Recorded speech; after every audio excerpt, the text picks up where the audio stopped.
An Aboriginal elder in northern Australia can point to a beach. The beach has been underwater since the end of the Ice Age. He has never seen it.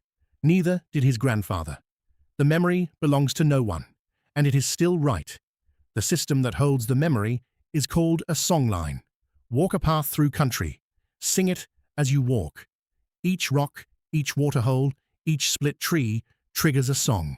Each song carries a piece of knowledge. The Yanyuwa people of Carpentaria have one that runs 800 kilometers. How do we know it actually works?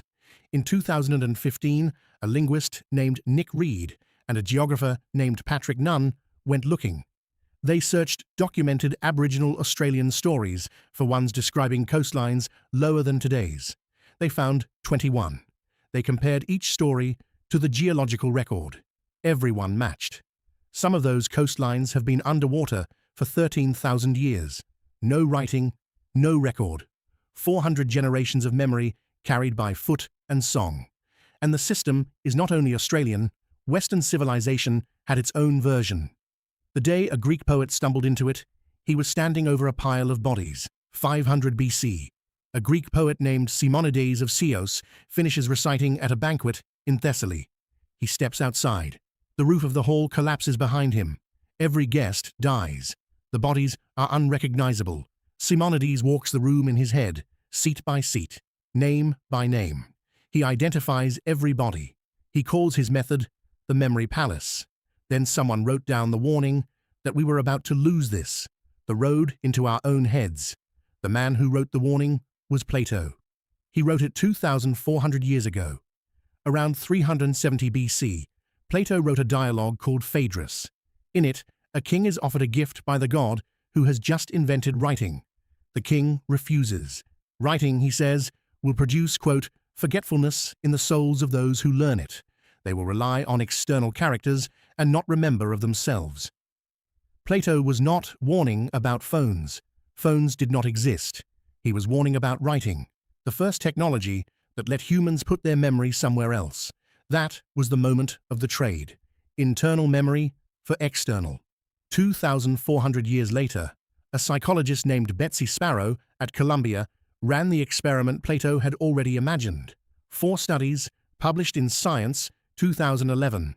When subjects expected future digital access to information, their recall of the information itself dropped. Their recall of where to find it went up. Plato was right. We proved it by accident. Plato saw the trade. Sparrow measured it. The next person noticed the road might still be there.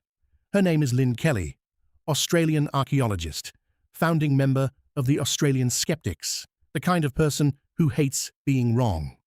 20 years ago, her husband dragged her to Stonehenge. Standing on the windy plain, she had a thought she did not want to have. What if every ancient monument is a memory palace? What if Stonehenge is a songline built out of stone? She tried to talk herself out of it. Someone would have already found it. She fell apart. Her husband, half joking, said they could not afford a psychiatrist to deal with her breakdown. So they flew back to England and sat down with the leading Stonehenge archaeologist instead. 2 days later, the archaeologist told her the theory was worth pursuing. But Kelly is a skeptic. A theory wasn't enough. She had to feel it work inside her own head. She found a stick from her yard, glued beads and shells onto it, then encoded all 412 bird species native to her Australian home state of Victoria onto that stick, 1 species per peg. It worked. Her own skepticism did not survive her own experiment. She published her larger theory through Cambridge University Press, and this is where the video stops being about ancient humans. Because if the road still exists in your brain, somebody should be able to measure it. Year 2000. A neuroscientist named Eleanor Maguire scanned the brains of London taxi drivers who had passed the knowledge, the city's exam requiring memorization of 25,000 streets. It takes 3 to 4 years to pass. Their hippocampi were measurably larger than matched controls. The longer they had been driving, the larger the structure. The brain didn't shrink. The road just goes unused. The moment you walk it again, it grows back. And the effect is not limited to taxi drivers. In 2021, A team at Monash University taught medical students 20 obscure butterfly names using the Aboriginal landscape method. Their odds of perfect recall tripled. The classical memory palace doubled theirs. The control improved by half. Which brings us back to Lynne Kelly. By 66, she had encoded the 242 countries of the world in population order onto a 10-kilometer walk through her neighborhood. She had started entering memory championships. She said her concentration was better than at any point in her life. The elder still knows where the beach was. The poet still walks the room of the dead.